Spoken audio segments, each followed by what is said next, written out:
a todos, bienvenidos a Reboot, un programa de cultura pop, y seguimos con nuestra sección junto a Ignacio de Sainz, Reboot Recomienda, que oficialmente se llama Reboot Recomiendo, que no creo que lo digamos en todos los episodios cómo se llama, pero volvemos el día de hoy a recomendarnos cosas y hablar de lo que nos recomendamos la semana pasada, que fueron una película y un manga. Pero primero, ¿cómo estás, Nacho? Estoy muy bien y muy contento con el concepto de Reboot Recomienda y con el nombre de Reboot Recomienda. Claro. Tiene la aliteración tan DC Comics que a mí me gusta. El re me parece que pega. Me gusta que digas Reboot Recomienda y aparte con tu pronunciación que no es tan enrevesada como la argentina, sino que tiene como un flow más lindo. Suena medio raro eso, porque creo que es la primera vez que te han dicho que tenés flow, Eduardo. Y flow lindo. Así es. Además. Y flow lindo, aparte son como cosas que no combinan. Sí. Toma dos. Pero perfecto. La semana pasada yo le recomendé a Fichi una película tailandesa de terror y él me recomendó un manga japonés. Aunque no entremos en la discusión de si el anime tiene que ser de Japón y el manga también, por favor. Sería el tercer capítulo consecutivo. Vamos 4 capítulos y 3 discutiendo el mismo tema. Sí, un manga de comedia, un poquito de acción, un poquito de aventura y mucha comedia en general. Pero bueno, comencemos con el episodio de hoy. Comencemos con el episodio y como siempre te voy a preguntar, ¿por qué elegiste Shutter, esta película tailandesa de terror de 2004? ¿Por qué la elegí? Porque veníamos con la onda de recomendarnos cosas asiáticas distintas y tú me acababas de recomendar Possessor. Así que dije, ¿cuál puede ser el equivalente? Porque ya veo... ¿Cómo te explico? Primero pensé ilusamente, o ingenuamente, no ilusamente, ingenuamente pensé que las recomendaciones siempre me iba a ir más por el lado de la ciencia ficción, de la fantasía, magia, juegos, etc. No me imaginé, pero me alegra que haya sucedido, que podíamos también irnos un poco por el terror y por el horror y por el suspenso y el misterio y tramas no necesariamente relacionadas al fandom o no tan relacionadas al fandom, ¿no? A lo que llamamos fandom como tal. Y me acordé de esta película que hace muchos años, recordando que en el episodio pasado dije que la vi hace como 15 años atrás, y en ese momento me impactó, me gustó, pero más que todo me impactó. Y dije, bueno, vamos a traerla, vamos a revivirla y ver qué piensa Fichi y al mismo tiempo qué pienso yo en este momento, después de todos estos años, de la película, porque la verdad no me acordaba de mucho. Me acordaba exactamente de las escenas finales. De ese final me acordaba, porque fue el que me marcó. Pero del resto de la trama no me acordaba en lo absoluto y dije, bueno, vamos a aprovechar. Reboot Recomienda, la traemos de vuelta y hablamos al respecto. Así que, Fichi, Shutter, una película de 2004 tailandesa, tuvo su remake en el año 2008 y aprovecho y te pregunto, ¿qué te pareció la película? La película me gustó mucho. Me gustó mucho. Al principio no. Al principio estaba pensando, ¿qué le pasa a este señor que me recomendó una película que parecía hecha por estudiantes de cine? No tanto, sí, que es muy cliché, es difícil hablar cuando uno no conoce mucho las raíces culturales de cada cosa, ¿no? Claro. Pero al ser aunque es una película tailandesa de la que yo conozco a 2 directores. Conozco a Penek Tranatorang, que es un muy, muy buen director de cine medio arty, y conozco a el gran director tailandés que es Apichatpong Virasakatul, que les juro que ese es el nombre, le dicen Show por alguna obvia razón.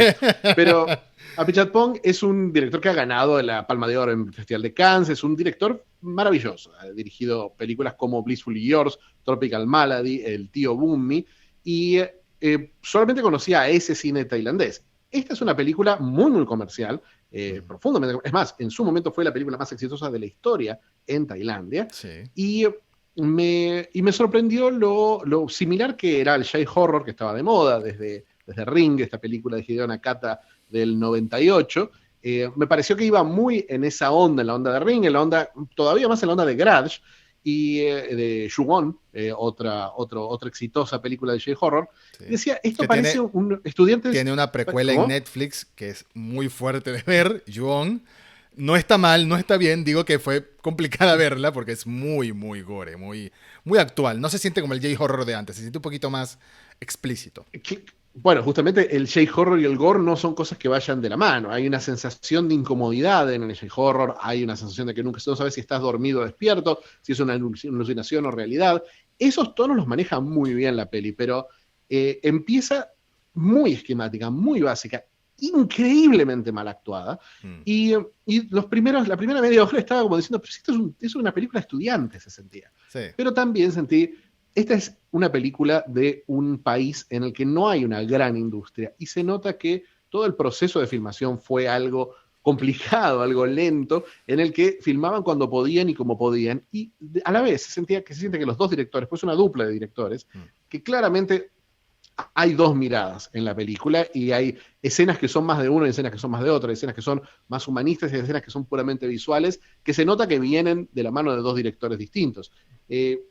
Pero de a poco, mientras iba siguiendo la película, me iba atrapando más, no tanto la historia de los personajes, porque el protagonista es particularmente mal actor, pero sí la historia que iba detrás. Y me terminó atrapando. No sé si quieres contar un poquito, Edu, de qué se trata. Bueno, la película trata de una cosa y termina abriendo la historia mucho más. Por eso es que me gusta en ese sentido.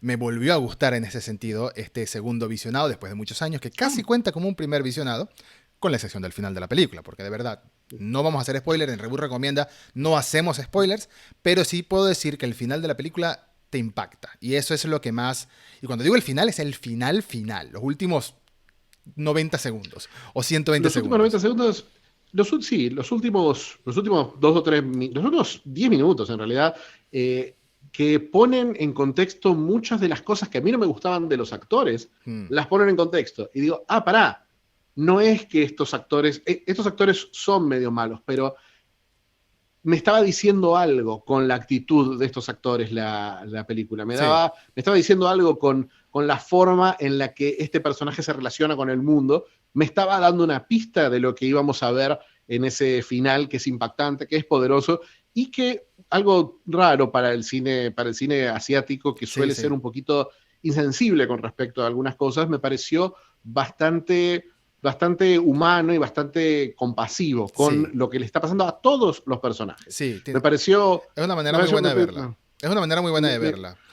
Sin entrar en detalles sobre el film. Sin entrar en detalles, pero por eso, hablando un poquito de la premisa como si fuera un tráiler, ¿no? Lo que vamos a decir. Sí. La película arranca con un grupo de amigos en la fiesta de matrimonio de una persona, de uno de ellos, 4 amigos y sus parejas, o al menos la pareja de 2 de ellos, la esposa recién casada de uno y la novia del protagonista. El protagonista y su pareja van en auto por una carretera de noche regresando después de la fiesta. No nos queda claro si la chica ha tomado lo suficiente como para estar afectada o muy afectada, pero el chico sí está claramente afectado por el licor. Pero bueno, eso es un poco irrelevante en realidad. El hecho es que arrollan a alguien, atropellan a alguien en el camino, y a partir de ahí empiezan a suceder una serie de cosas, una serie de misterios de quién es la persona que atropellaron, si está bien o no después del atropello, y por supuesto empiezan a suceder cosas sobrenaturales alrededor del protagonista y de su trabajo, incluso de su medio de vida, porque el protagonista es fotógrafo. Por algo la película se llama Shutter, que es el obturador, ¿no? El obturador. Exacto, el botoncito que uno aprieta para tomar la foto. El botonito. Todas sus fotos empiezan a aparecer marcadas o manchadas a partir del momento de que atropella a esta persona.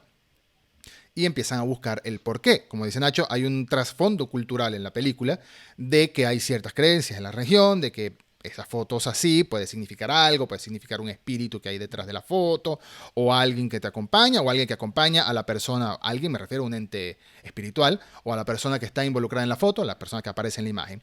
Y empiezan a jugar con ese concepto que estuvo muy de moda hace muchos años en las revistas de misterios, cuando comprábamos revistas de misterios, cuando comprábamos revistas de ovnis y de paranormales, de la foto en la que se ve una sombra rara y que, bueno, puede ser una mala exposición del momento de la imagen, o puede ser un muerto. Entonces, que la persona siempre quiere creer que es el muerto, que es el fantasma.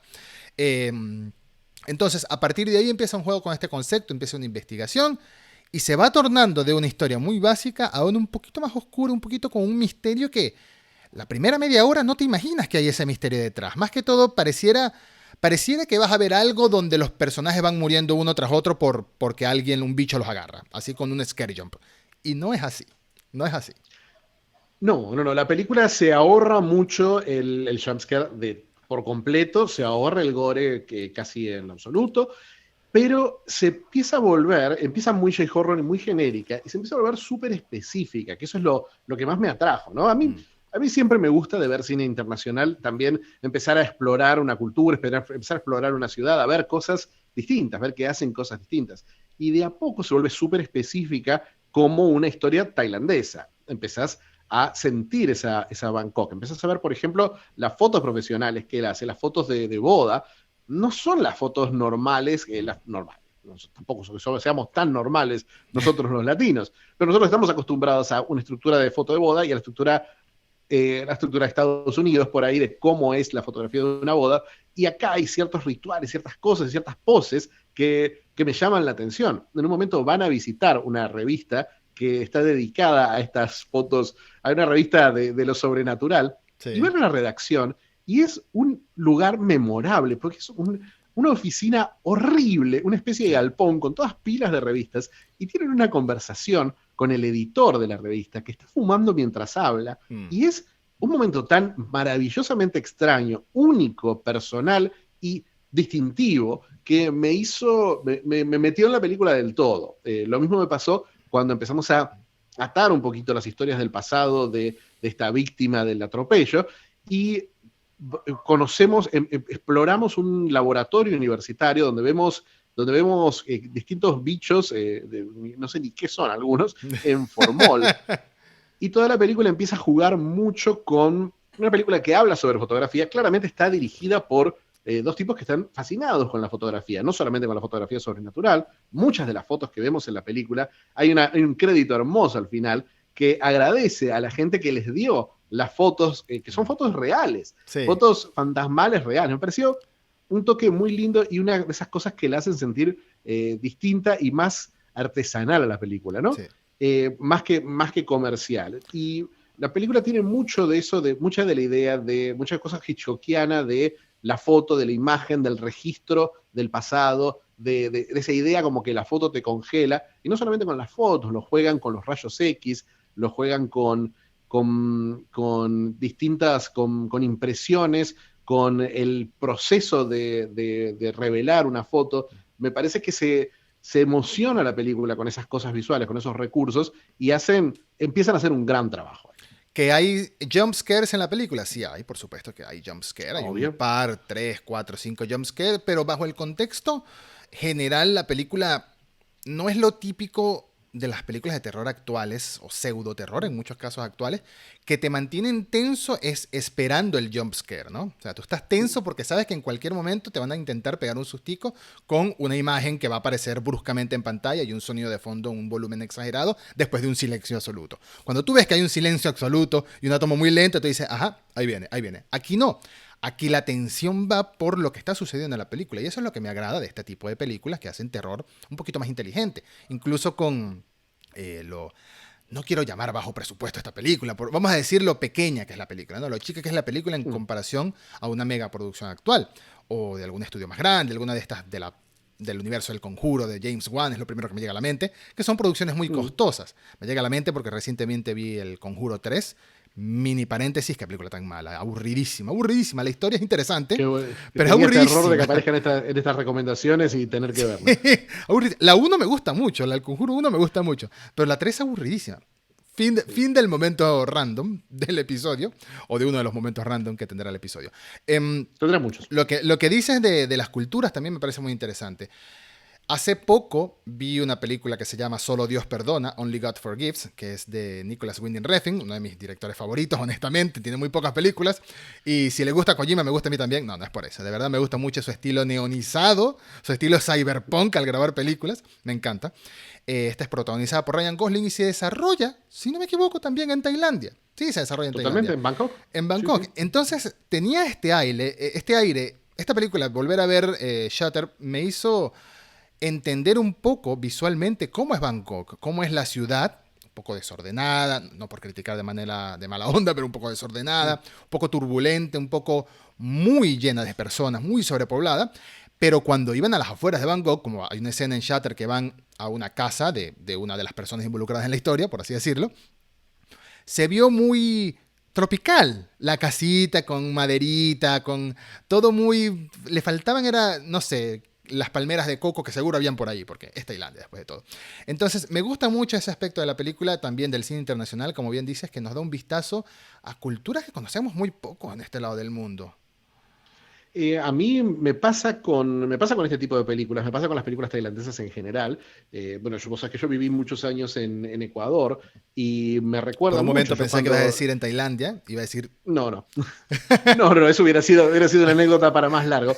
Pero hace unos años estuve unos 20 días en Camboya, que está muy cerca de Tailandia, también en el sudeste asiático, y me recordó mucho el país, me recordó mucho ese desorden, y me sorprendió lo mucho que se parece el sudeste asiático a Latinoamérica, Mm, especialmente a Latinoamérica un poquito alejada de las ciudades. Por eso me sorprendió la arquitectura de la sí, casa, la forma en la que fluye el aire, o no fluye justamente en esa casa, pero ciertos rituales y cierta fisicalidad, ¿no? De los personajes que por ahí no la vemos mucho en el cine japonés, que el cine japonés tiene que ver con una cultura que por ahí se relaciona con el contacto físico de una manera muy distinta, pero en esta película no. Acá sí. vemos un contacto físico en la pareja, lo vemos en la familia, En lo los vemos en los amigos, amigos, sí. que tiene un poquito más que ver con por ahí, con el cine taiwanés, con otro cine asiático,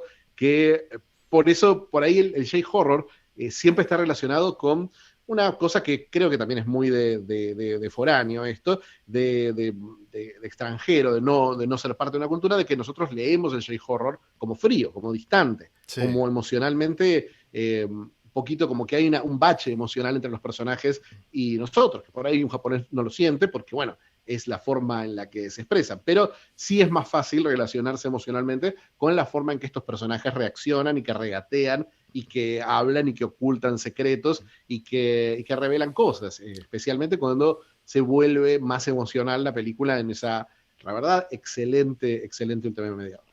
Sí, creo que tienes razón, que por eso es como más fácil relacionarse con la ambientación, sobre todo de la historia.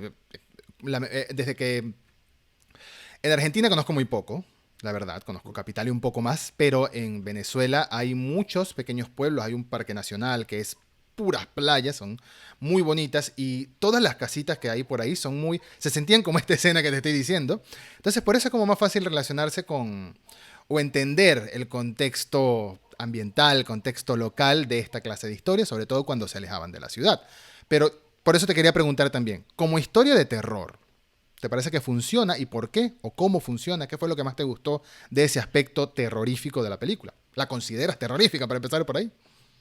Me pareció terrorífica, especialmente cuando hay un punto en la mitad de la película en la que toda esta investigación, que es muy lenta, muy tranquila, y en la que hay un fantasma en el aire, o lo que percibimos como un fantasma, que no hace mucho más que molestar en las fotos.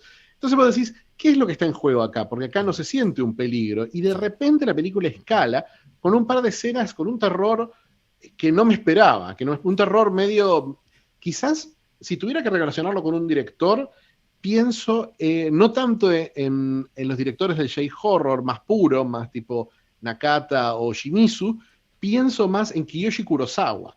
Es un director que maneja que en películas como Pulse o como Cure o como Carisma, eh, o Bright Future, el tipo trabaja un terror que está más relacionado a la angustia, a la soledad, al miedo, a que el mundo, a sentirse de repente desconectado del mundo. Un terror que a veces maneja muy bien Black Mirror, a veces, Mm. y un terror, una vez más, que relaciono con Possessor. Estaba viendo The Ring 8 y de repente se convirtió en algo más cercano a Possessor, con algo mucho más tangible y un par de imágenes impactantes que, Sí, una vez más, te reconectan con los personajes. Especialmente cuando se suma un tercer personaje a la cuestión, que es una actriz que no solamente tiene un rostro, es muy linda, tiene un rostro muy extraño, muy memorable, sino que es una excelente, excelente actriz con muy pocas líneas que logra cambiar por completo tu percepción de la película. Entonces, en ese momento hubo un terror en el que tenía más que ver con, ay, no quiero que le pasen cosas horribles a esta gente y de alguna forma no quiero saber qué cosas horribles pasaron antes Y Muy, cuando muy buena, pasan son realmente horribles. ¿Y muy qué le buena vamos a forma. hacer? Muy buena forma de verlo. Hay, hay un terror que es más, y por ahí es una palabra que se usa mucho, se repite mucho en el terror, pero es más existencial, Sí, que tiene que ver más con lo que veníamos hablando hace tiempo, ¿no? Junji Ito, Possessor, está mucho más en esa línea al final, en esa última media hora. Por eso no me imagino una remake norteamericana que obviamente sería más pacata. El elenco es muy, muy malo sí. de la norteamericana. Estuve Eh, viendo y creo que está Joshua Jackson, creo que se llama él. Sí, sí, sí. O sea, estos son buenos, Joseph Jackson y Rachel Taylor, que Sí. son buenos, buenos actores, pero por ejemplo, Pero hay un la pero. la tercera actriz es japonesa, y me parece como sorprendente que busquen, y está la película ambientada en Tokio. Me parece un poco racista incluso. Que Yo buscaran no sé, ese tendré aspecto. que ver la película. El tráiler, claro, el tráiler me parece que dijeron, bueno, vamos a hacer una de Ring y vamos a poner una japonesita, que es lo que hizo la de Ring americana también, ¿no? Claro. Ah, no, no, no, no es japonesa, No, es es en The Heavy Grudge. Chase. The Grudge es la que se Es va a en Japón The Grudge es en Japón con Sarah Michelle Gellar, con Sarah totalmente. Michelle Gellar, sí. Sí, sí.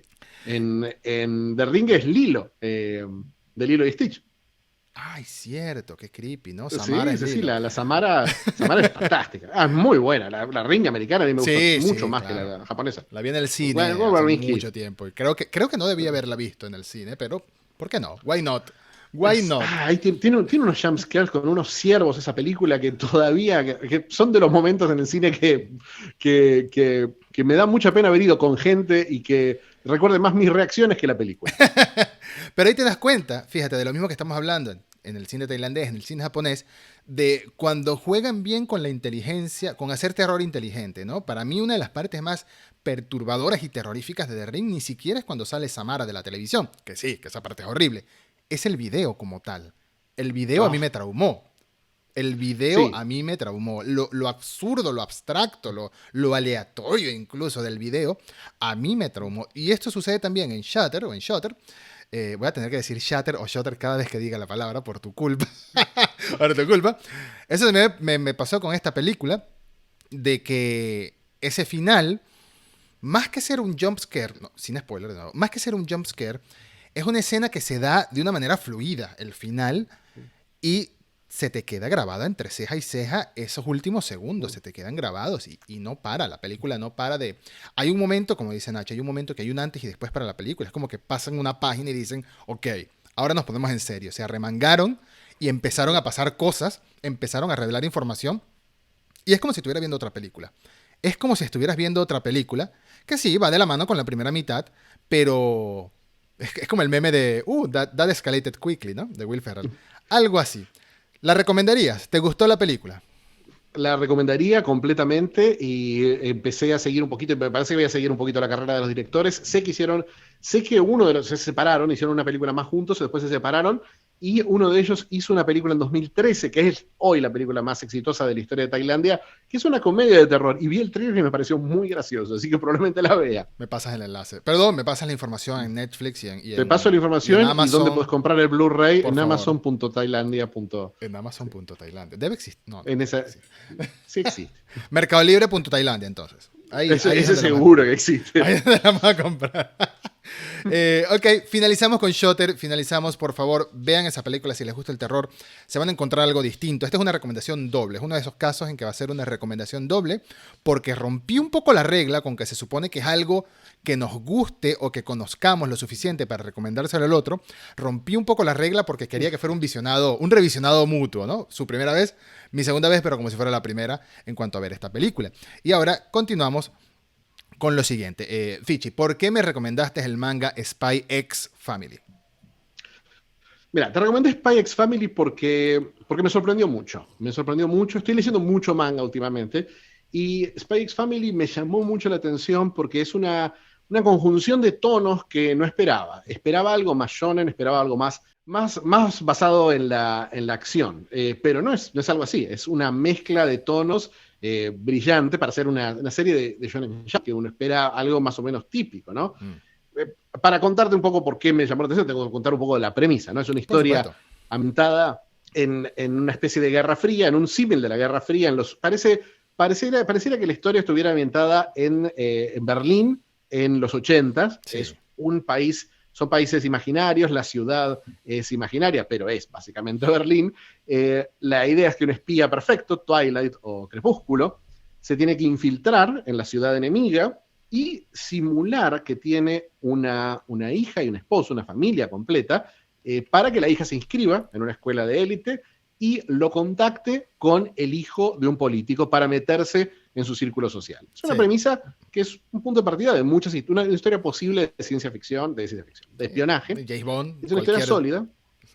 Un James Bond, pero con el toque de peligro de tener un chico que, bueno, puede un niño, una niña metida ahí en el medio. Claro. Pero me parece que la genialidad es decir que el mangaka decide que no quiere un protagonista, sino que quiere 3, y por lo tanto el manga tiene 3 tonos distintos, porque tenés el espía, que cuenta historias de espías, cuenta historias de acción y cuenta historias de infiltración y de trampas y de máscaras. Es muy Misión Imposible. Sí, es un Ethan totalmente. Hunt, completamente frío, incluyendo las máscaras imposibles de Misión Imposible. Tenés la esposa de la familia, que es para mí un personaje brillante, que es una mujer muy linda, pero socialmente retraída, que tiene su propio secreto, que es una asesina, pero no una asesina cualquiera, es John Wick, ella. Entonces es Ethan Hawke. Eso es lo importante. Es una personaje muy linda, socialmente retraída. Si lo dejas hasta ahí, encaja con N cantidad de personajes femeninos en el manga. Pero si añades lo siguiente, ya lo haces interesante, lo haces original para esta historia. Es muy original porque es una asesina que es de otro registro. No es una historia, es un personaje de una película de Kung Fu, una película de Johnny To, una película de Hong Kong. Más de Donnie Yen, no sé. Claro, más que este personaje que es mucho más frío y mucho más elegante por ahí que esta asesina que es una salvaje, que es muy, muy efectiva. Una asesina que por supuesto es un secreto. Y aparte la hija que reclutan, que para mí es el toque perfecto, es una huérfana que tiene su propio secreto, que es telépata, que es capaz de leer las mentes, pero con una vuelta interesante. Entonces son 3 personas que tienen una doble identidad, que tienen un secreto y se lo guardan entre los 3. Sí. Forman una familia, pero cada uno tiene un secreto. Entonces está jugando constantemente con esos secretos y con la forma en la que interactúa con el mundo. Por eso me pareció una propuesta muy compleja y, a diferencia de mucho manga, me pareció que estaba armada desde el minuto 1. Me parece que por eso te dije que leas los primeros 3 capítulos, nada más por ahí más adelante, pero porque es una presentación de premisa que me parece acelerada para un manga que a veces se toma 3 volúmenes para decirte de qué va la historia. 3 tomos. Entonces te pregunto, ahora te tengo que preguntar, ¿qué te pareció Spy X Family? Me gustó porque no me esperaba algo como lo que leí. Originalmente, como ya lo hemos dicho en varias ocasiones, cuando nos recomendamos algo, no miramos tráiler, no leemos, no hacemos nada más que ir directo porque, bueno, para tratar de llegar lo más inocentes posibles, es que no quería usar la otra palabra, lo menos informados posible, vamos a dejarlo así, ¿no? Muy bien, muy bien. Ya sé que ahora lo único que hice fue pensar en la otra palabra y gracias por no usarla. Exactamente. Y me encontré con una sorpresa. Porque, bueno, el título ya me decía Espías y Familias. Quería ver de qué trataba esto. Y no conocía la obra del mangaka de Endo. No la conocía, no había leído nada de él. Pero sí sé que este manga ha estado teniendo mucho éxito. Sobre todo, o mejor dicho, incluso con lo nuevo que es, ¿no? Es una de las grandes sensaciones actuales desde que salió en 2019. Pensaba que iba a ser un shonen común y corriente. Veo que tiene un poquito de todo. Veo que tiene comedia, veo que tiene familia, veo que tiene violencia. Tiene bastante violencia. De hecho, arranca con poca violencia y me imaginé que que la violencia iba a ser tras cámaras, ¿no? Que iban a indicarte o a insinuarte que hubo un asesinato y ya, hasta ahí. No, la violencia también está frente a las cámaras, por decirlo de alguna manera. Sobre todo cuando hablamos de... Bueno, no sé hasta qué punto podría revelar, pero voy a decir que solo leí los primeros 3 capítulos, no los primeros 3 libros, ¿no? Hablando de manga, cuando se habla de capítulos, son cada librito, cada volumen o cada tomo, llamado tankobon en este caso, incluye 5, 6, 7, 8, dependiendo del grosor del libro, capítulos. Yo me leí los primeros 3 nada más, que fue lo que me recomendó Fichi. Hubiese leído más, pero no me dio tiempo, lamentablemente. Pero lo seguiré leyendo, aunque ya eso queda para el final de la sección. Me leí los primeros 3 capítulos y vi la introducción de cada uno de los personajes en cada uno de los capítulos, básicamente. El primer capítulo te presenta a Twilight, que es el protagonista primero, el primer protagonista, vamos a decirlo así, el primero que presentan, y es este super espía, está claramente influenciada de una manera que pensé que podría haber sido polémica. Por ahora no ha sido tan polémica, pero no sé si en el futuro se torne más polémica por el hecho del aspecto político de la historia, ¿no? De que estamos hablando de rusos contra alemanes, disfrazado con otros nombres, que se me olvidaron los nombres ficticios de países, pero la serie tiene un toque muy inteligente, que es que siempre se refiere a los países como el este y el oeste. Y ahí, con eso ya te podés guiar para entender quién es el este y quién es el oeste. No, y hay cuadros en los que claramente se ve el muro. O sea, se ve un muro con alambre arriba, así que... La arquitectura es Berlín, es claramente Berlín. Parece Puente Espías la película, el manga. Sí. Es claramente Berlín, los edificios y toda la manera en la que está organizada la ciudad. Es esa arquitectura. Te presentan a este espía cuya primera misión me pareció una ridiculez, pero una ridiculez fantástica, que era evitar, esto no es spoiler, es evitar que se filtren fotos de un ministro que usa peluca, y aparentemente usar peluquín es la deshonra que te van a hacer renunciar por eso. Es súper estúpido y esa historia abarca muchas páginas de fondo. No es que se centra en ello, lo cual me gustó, porque hubiese sido una considerable pérdida de tiempo centrarse demasiado en esa misión tan tonta, incluso para una historia de comedia. Era mejor dejarla de fondo que se iba desarrollando. El propósito de esta primera secuencia es mostrarte al personaje en acción, mostrarte que es un personaje que no está 2 pasos adelante de sus contrincantes, está 10, 15, 20 pasos. La exageración es lo que lo hace cómico el personaje, que es el espía definitivo. Tan cool. Es tan buen espía, tan cool, tan perfecto, que parece imposible de derrotar. Obviamente, pronto nos mostrará un punto débil. Sí. Entonces le dan esta misión de una manera súper caricaturesca, súper película de los años 70, no sé, que es que le pasan un periódico con un cifrado específico y él lo lee por ahí, así que cruzan las manitos y cambian los periódicos con otra persona. Dejando claro que es una de estas personas que no tiene reconocimiento público de ningún modo, que es un espía definitivo y ya. Su vida no existe, típico de Misión Imposible, de que si mueres en el acto, o de 007, si mueres en el acto, bueno, eliminaremos cualquier registro de tu existencia, etcétera, etcétera. Eso está entredicho, eso no te lo dicen claramente en el manga, pero está entredicho que es así. Su próxima misión es entrar en contacto con un político y para hacerlo, ese político es muy resguardado, es muy paranoico es la palabra. Para hacerlo tiene que acercarse a su hijo porque solo aparece en las reuniones de padres y representantes básicamente en la escuela. Entonces, bueno, necesita una familia, lo cual llevábamos páginas hablando de que el protagonista Twilight decía que lo menos que quiere era una familia porque él no quiere esas ataduras que le compliquen su trabajo. Bueno, ahora su trabajo involucra tener una familia. Va a un orfanato, se consigue esta niña. Y la niña es especial en su propio... La niña le da ese toque caricaturesco, divertido, de comedia. La niña... light. Es que la niña es... La niña es luz esta historia. La niña no solamente es luz, sino que viene de una línea de personajes masculinos de Shonen Jump. Es Goku, es Naruto, es Luffy, es entusiasta, es aventurera y es increíblemente tonta.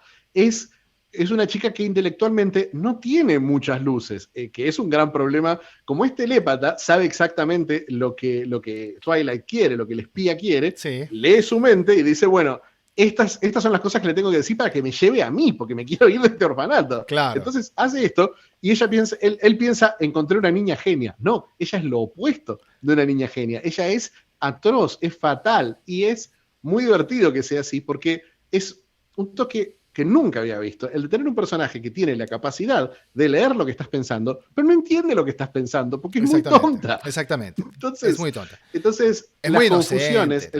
Ella es inocente, aún para su edad, es inocente. Tiene 6 años y dice parece que tiene todavía 6 años. Menos. Ojo, cuando ella dijo, esto no es spoiler, pero cuando ella dice que tiene 6 años, poco antes había pensado Twilight que necesitaba un niño o una niña de 6 años, así que no me queda claro si tiene 6 años, ¿verdad? Quizás tiene 5. No lo sabemos. No me queda claro si ella sabe cuántos años tiene tampoco. Ojo, tampoco, por ser huérfana, sí. Me parece que es algo, te puedo decir, desde haber leído más capítulos, es algo con lo que se juega un poco, de decir, bueno, ¿de dónde salió esta chica? No al punto de preguntarse por qué tiene estos poderes, porque parte del atractivo de la serie es eso, es ese doble engaño. Primero, ellos forman una familia que es falsa Sí. por un propósito de infiltración. Entonces, ellos están engañando a la sociedad completa. Y a la vez, ellos tres se están engañando los unos a los otros, ¿no? Claro, Que porque esa es... después entra Yura, que es el personaje de la mamá de esta relación, de esta nueva relación. Se Sí. conoce por casualidad con Twilight, con el papá, por así decirlo. Se conocen por casualidad en una tienda, en un sastre o una sastre. Y a partir de entonces llegan a un acuerdo, se conocen. La relación también escala muy rápido. Llegan a un acuerdo de vivir en pareja porque les conviene a los dos, porque básicamente, por la política de estas regiones, de estas naciones, las personas de ciertas edades que ven solas son sospechosas, ¿no? Ya empiezan a ser, hay como una especie de caza de espías, de mucha sospecha, mucha conspiranoia, mucha paranoia. Y por ende a ella le conviene tener una pareja, si sea de mentira, o al menos de mentira. No sé si esto va a terminar en una relación romántica real, no lo sé. Llevo 3 capítulos de 40 creo que van publicados, si tomamos en cuenta los 7 Llevan que 47 capítulos, sí. 47, así que no tengo ni idea en qué va a parar esto. Pero por ahora tenemos a 3 personajes que se necesitan los unos a los otros, cada uno a su manera. Sobre todo Anya, que estaba, la pobre niña, la niña se llama Anya, por cierto, estaba desesperada de salir de ese orfanato y de por fin conseguir a alguien con quien quedarse, que además, esto es graciosísimo, a ella le gustan las series de televisión de espías. Entonces romantiza la idea del espionaje y vive con una espía que se supone que no debe saber que es espía, pero como le lee la mente sabe que es espía. Entonces todo para ella es divertido, todo para ella es una aventura. No solo eso, sino que sabe que él es espía, sabe que ella es asesina, porque obviamente está leyendo las mentes todo el tiempo. Sí. Y para ella uno más o menos tiene una idea de lo que representa para Anya tener un asesino y un espía. Para ella es lo mejor que le podía pasar. Ella Sí, está sí. feliz de la vida, disfrutando de su familia falsa. Pero Anya es muy transparente. Anya sabemos que desde el primer momento que los conoce, a Yor y a Lloyd, a Twilight, que usa el nombre falso de Lloyd, con el apellido Forger, que es básicamente estafador, falsificador es Forger, y se llaman falsificador la familia, ese es el nivel de humor y de exageración que manejan. En el momento, Anya los quiere, los ama de inmediato a los dos, de una forma sin ningún tipo de condiciones. Y aunque los otros dos son un poco más fríos y un poco más distantes, la vulnerabilidad no es algo que se sugiere, sino que se queda claro desde el principio que hay una conexión entre Lloyd y Anya, hay una conexión entre Lloyd y Yor, y hay una conexión entre Yor y Anya. Entonces, hay una relación y esta familia falsa nace de emociones reales, que creo que es lo que hace tan popular al manga, que estos no son personajes que vamos a ver cómo se van ablandando de a poco. En el capítulo 1 ya son blandos, son personajes que uno puede, que uno sabe que de cierta forma ellos tienen sus misiones, tienen sus secretos, pero que uno no está todo el tiempo pensando que se van a traicionar, sino que está pensando, bueno, ¿qué va a pasar cuando se empiecen a descubrir estos secretos? Que esa es la bomba de tiempo, las 3 bombas de tiempo, 4 en realidad, si contamos la familia camuflada que hay en la serie. Creo que eso es lo que la hace brillante. En el momento que empieza a mezclar esos 3 elementos, empieza a mezclar la acción de espionaje, el elemento de las relaciones de los personajes y la comedia, me parece que cuando logra mezclar esas 3 cosas, que es lo que alcanza en ese segundo y tercer capítulo, me parece que es donde muestra algo especial, donde realmente se ve un virtuosismo narrativo por el lado de Tatsuya Endo, que a veces es difícil. Hay muy buenos guiones de manga, hay muy buenas historias de manga, pero es un nivel matemático de estructuración, de estructura narrativa, que es para mí nivel Death Note. Es brillante como lo hace él. Por ejemplo, tiene un momento estaba disfrutándolo hasta los primeros capítulos. El primer capítulo es muy largo, son como 70 páginas. Son 73, segundo también, algo así, sí, es largo. El segundo también es más largo que los usuales, después todos los demás son de 20 y pico de páginas. Pero el primero me había gustado mucho, el segundo me estaba gustando mucho porque me encantó el personaje de ella, pero hubo un momento que no voy a spoilearlo porque es brillante, y aparte lo pueden leer gratis en la aplicación Manga Plus, así que pueden bajársela y leerla en este momento, mientras nos escuchan. Esperen, son 10 minutos de programa, por favor, terminen de escucharlo. Y por favor. Por favor. Pero tiene un momento en ese segundo capítulo en el que solté la tablet y dije, esto es especial.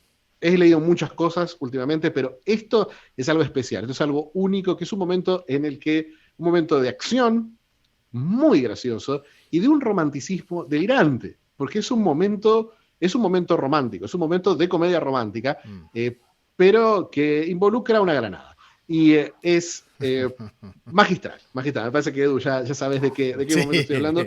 Y para mí en ese momento dije, esto ya me hizo un clic especial. Quiero seguir a estos 3 personajes hasta a donde sea que vayan. Sí. Y eso es lo que logra. Después la serie se vuelve un poquito más... obviamente tiene que empezar a contar una historia, tiene que empezar a meter elementos narrativos adicionales, otros personajes, otros detalles, pero el corazón siempre terminan siendo eso, la familia, ¿no? La Spy X Family del nombre, por ese lado. Por ahora, hasta el tercer capítulo, solamente hay un personaje secundario recurrente, que es como un sidekick del protagonista de Twilight, del espía, no del asesino, sino del espía.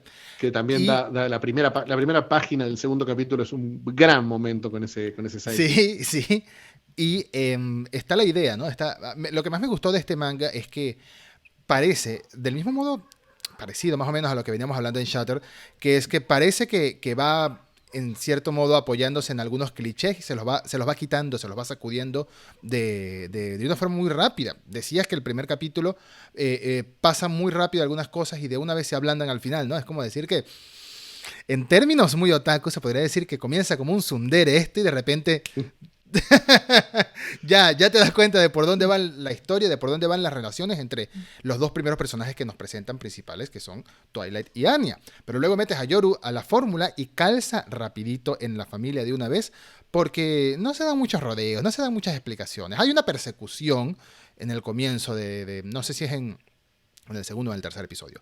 Hay una persecución que involucra un ladrón y se supone en el tercer capítulo. Y se supone que ellos 2 no saben cuál es la realidad, cuál es el trabajo real del otro, pero hay una secuencia de acción que uno se podría preguntar, pero no se pregunta por qué pudo hacer eso, por qué supo hacer eso. No importa, no hace falta. El hecho de que los 2 terminaron felices y con la obra hecha, con la acción hecha, y ya. Es que ahí es donde, por eso me parecía importante que el primero, el segundo y el tercero, que es el tercero es el que nos muestra a la familia coordinando, ¿no? A la familia... que no solamente tiene una misión conjunta, que en este caso es una cosa muy simple, de encontrar a un ladrón que es un robo callejero, y ellos medio que lo detienen. Un carterista es una cosa muy, muy simple, pero la forma en la que lo resuelven es una escena de acción en la que los 3 personajes colaboran, pero no pueden saber que están colaborando. Sí. Anya está leyendo mentes, pero no puede decirles, estoy leyendo la mente y está por allá, porque no puede revelar su propio secreto. Yoru no puede lanzar una patada voladora en cualquier momento porque tiene su secreto de que no pueden verla ser una asesina. Princesa y lo mismo pasa, ¿no?, con la princesa de Espinas. La princesa de Espinas es el nombre clave. Su alias asesino, que es brutal, porque el primer asesinato que vemos es absolutamente brutal y sangriento, y por supuesto lo lleva a la comedia también, porque Tatsuya Endo tiene esa magia. Me parece que tiene un gran timing y... me parece que la serie construye un mundo muy lindo, como decías al principio, hablando de esos códigos de espías que los maneja muy, muy bien, pero aparte de la realización de Saberlin y la narrativa visual, es un muy buen manga de acción. Obviamente no es su centro, no es Tekken Crit esto, pero es un manga que busca ser muy cinematográfico, busca que entendamos a qué está haciendo referencia. No es que le roba a Misión Imposible, sino que está haciendo una referencia literal a Misión Imposible, a Hitchcock, a Puente de Espías, a John le Carré en particular. Está haciendo ese remix. Y es algo que me gusta poder decirte que a lo largo de la serie aumenta muchísimo. En este momento están en una secuencia para alrededor del capítulo 47, que es un largo... Tiene la estructura del heist de la película de robo del Ocean's 11, y mantiene todas las mismas reglas, pero con estos personajes, con la misma comedia y con una narrativa que te hace saber dónde están los personajes en cada punto todo el tiempo. Un muy, muy buen laburo de estructura que no suele ser el fuerte del manga, y que creo que por esa popularidad y por el trabajo que toma, es que no es un manga que se actualice con una frecuencia cómoda. No es un manga que todas las semanas sabemos que vamos a tener un capítulo tipo Naruto. Este es un mangaka que se toma pausas, que a veces, el capítulo 47 salió hace 2 semanas, y vamos a tener que esperar 2 semanas más hasta que salga el próximo capítulo. Un mes. Un mes. Y no no es algo que moleste porque realmente el resultado final es genial. No sé cómo será ahora, en octubre creo se estrena la adaptación al anime. Eso te iba a Así preguntar que, sí, para finalizar la sección. Eso te iba a preguntar. ¿Viene un anime? ¿Hay un anime? ¿Está confirmado? está Tiene muchísimo confirmadísimo. potencial para anime. La pregunta era cuándo, Es- ¿no? Está claro, tiene mucho potencial para anime. Yo no sé cuántos capítulos va a poder tener y si van a poder mantener esa velocidad que suelen tener las adaptaciones de Shonen Jump, que quieren capítulos todo el tiempo. Mm, No puede ser My Hero Academia que tiene 105.000 capítulos. No es un My Hero Academia que sabemos que en un capítulo no pasa nada y que vamos a tener uno toda la semana porque, bueno, hay un poco de charla, hay un par de patadas, de vez en cuando hay un capítulo en el que pasan cosas. Acá, no, acá se nota que está escribiendo para el tankobon, Endo, y está dibujando para el tankobon porque no tiene esa cosa que yo lo sentí mucho, por ejemplo, con la otra maravilla de Shonen Jump, que creo que ya la has leído, si no te la recomendaría, que es Chainsaw Man. Que Chainsaw Man para mí es no la he una leído. obra Sé cuál maestra, es, pero no la he leído. se viene pronto entonces. Es una obra maestra en el manga para mí, pero hay capítulos, hay un par de tancobones que son flojos, que se nota que el peso de la serialización semanal Claro. hace que la El peso de historia sufra. Shueisha. El dragón de Y Shueisha atrás eso, pidiéndote. Dame más. claro, es el editor pateándote la puerta. Entonces sí se siente en Chainsaw Man, y creo que también es la razón por la que Chainsaw Man frenó ahora y como cerró su primera parte de la historia con solo 97 capítulos, raro para un fenómeno como era la serie, y que recién la retomará después. Pero me gusta que Shueisha empiece a cuidar un poquito más y que el dragón se guarde un poquito el fuego. Entonces te pregunto, Edu, porque te tengo que preguntar la pregunta. Bien, ¿Vas a seguir leyendo Spy X Family? voy a seguir leyendo Space Family. De verdad, me cautivó la historia, me enganchó. Y esta misma noche te puedo decir que voy a leerme al menos uno o dos capítulos más. Pero no los voy a consumir tan rápido. Ya me tiraste la advertencia de que aquí hay cierta lentitud en publicar más capítulos. Velo, Recientemente tranquilo. perdimos a un mangaka que estaba caracterizado en parte por eso, sobre todo al final de... No, mentira, sobre todo en toda su carrera. Toda la carrera de Berserk llegó lentito y a su paso. Así que voy a consumirlo poco a poco. Voy a leerme un capitulito a la semana, dos capitulitos a la semana, hasta que me ponga el día. Y luego, a medida que vayan saliendo, los voy leyendo. Pero sí, me gustó mucho, sobre todo porque mi relación con el manga en los últimos años ha sido muy seria, muy terminando Berserk, muy Junji Ito, muy... Estoy leyendo puro seinen y necesitaba algo más light que me diera más felicidad, me diera alegría, me diera un buen rato. Así como cuando te ves un episodio de una serie de comedia, una serie ligera, lo necesitaba y esto me ha caído como anillo al dedo, nunca mejor dicho. Así que la seguiré leyendo, puedes estar seguro.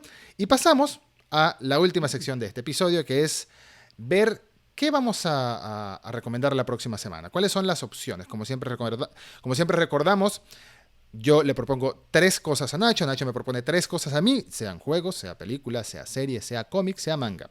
Y elegimos una para la próxima ocasión, ya sea porque las otras las hayamos visto o porque sencillamente es la que más nos llamó la atención. Y bueno, te invito a que comiences tú esta vez.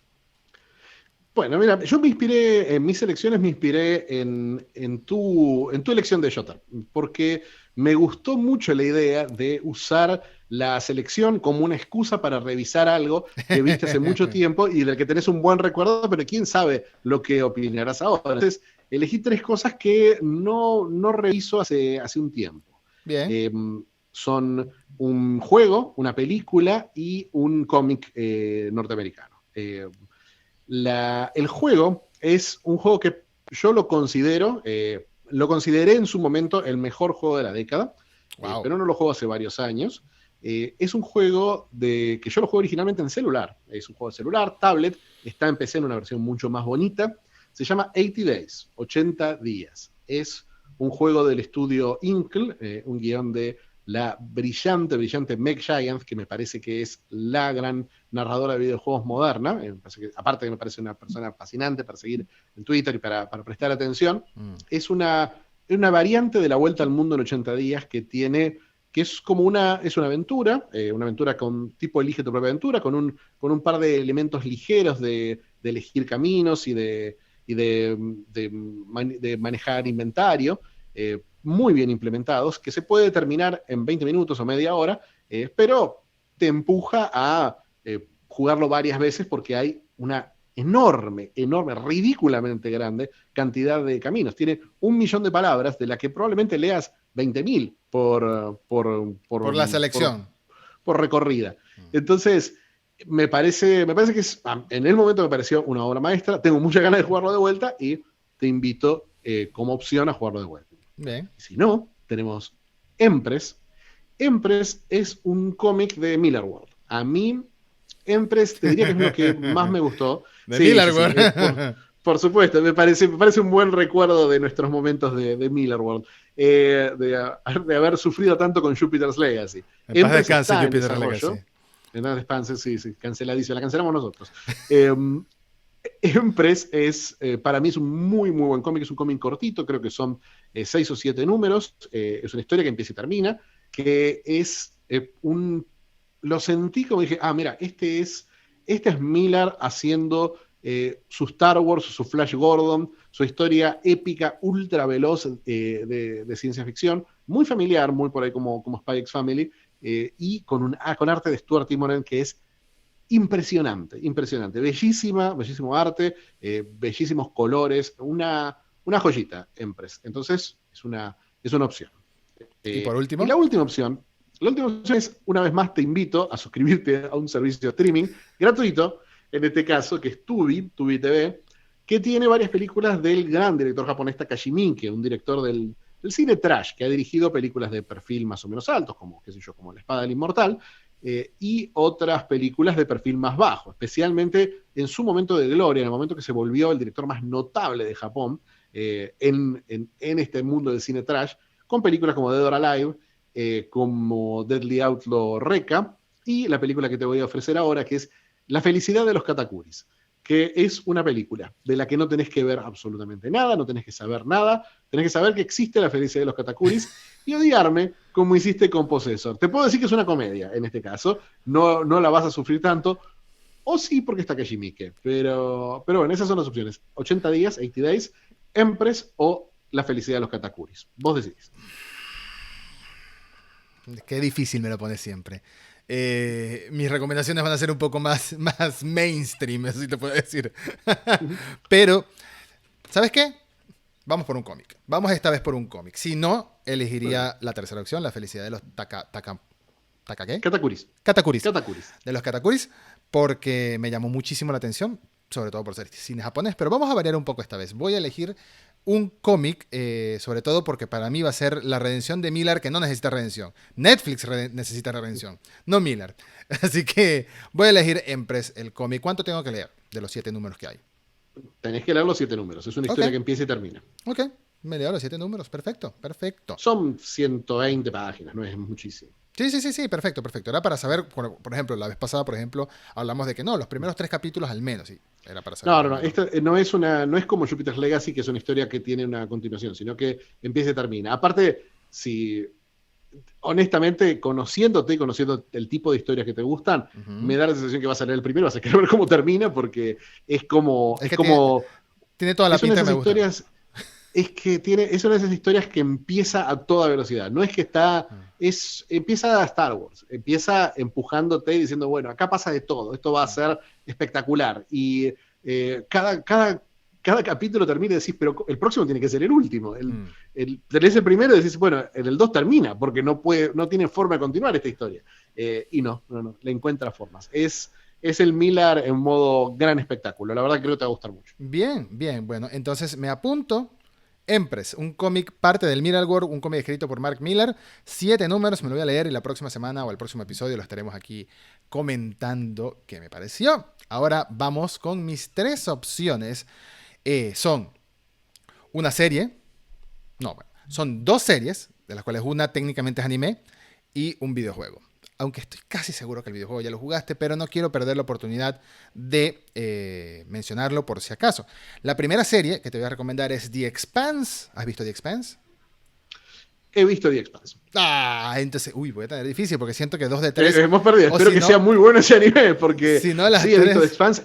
No he visto las nuevas temporadas de The Expanse. La largué en la segunda temporada y me dijeron que que es verdad que la segunda temporada era flojita, pero que se ponía muy buena No, después. la segunda Así que temporada, probablemente retome. la segunda temporada no es flojita. La segunda mitad de la segunda temporada es flojita, pero sucede algo en la mitad de la temporada que es Sí, fantástico. Pero bueno, exacto, entonces, exacto. ay Dios, cancelado de spams, qué presión. High Score Girl, ¿lo viste? No, no he ¡Eh! visto High Score Girl. Ajá, ahí No es viene una. técnicamente un anime, es un anime. Es un anime, es un anime. Lo que pasa es que a veces Netflix se toma la libertad de usar esa palabra mucho, y este es un Netflix original, pero no es de Netflix. High Score Girl es una historia muy noventosa acerca de los juegos de pelea y de los clubes de juegos de pelea, de los fichines, nunca mejor dicho, Mm. señor @fichinescu, de juegos de pelea. Es una niña de secundaria, empezando secundaria, y un niño que puede que haya cierto interés de amistad, puede que haya cierta ilusión, porque estamos hablando de una edad que sería una ilusión, pero el centro, el epicentro de esta historia es en los juegos de pelea, y el talento que tiene esta niña en los juegos de pelea y las competencias, la competitividad, la amistad y las rivalidades que se centran alrededor de esos fichines de Street Fighter, de qué sé yo, de King of Fighter, etcétera, etcétera, de muchos juegos muy japoneses también. No se ve tanto un Mortal Kombat por ahí, por así decirlo, pero sí se ve mucho King of Fighter, mucho Samurai Showdown, por ejemplo, y esto... De hecho, es tan grande esta serie en el mundo de los juegos de pelea, o fue tan grande cuando se estrenó y la segunda temporada también, que la segunda temporada la anunciaron en un Evo, que es la competencia mundial de videojuegos de pelea, el torneo más importante, polémico por algunas razones últimamente. Uno de sus fundadores fue merecidamente Sí, cancelado, sí. pero eso no tiene nada que ver, ya lo compró Sony, el Evo, así que vamos a decir que descanceló el nombre, no sé, eso es para otra ocasión. Esa es la segunda opción. Y la tercera opción, que es el juego que estoy seguro que ya lo jugaste. Yo lo anoté porque dije, es que tengo que mencionárselo, pero estoy seguro que lo jugó. Brothers, A Tale of Two Sons.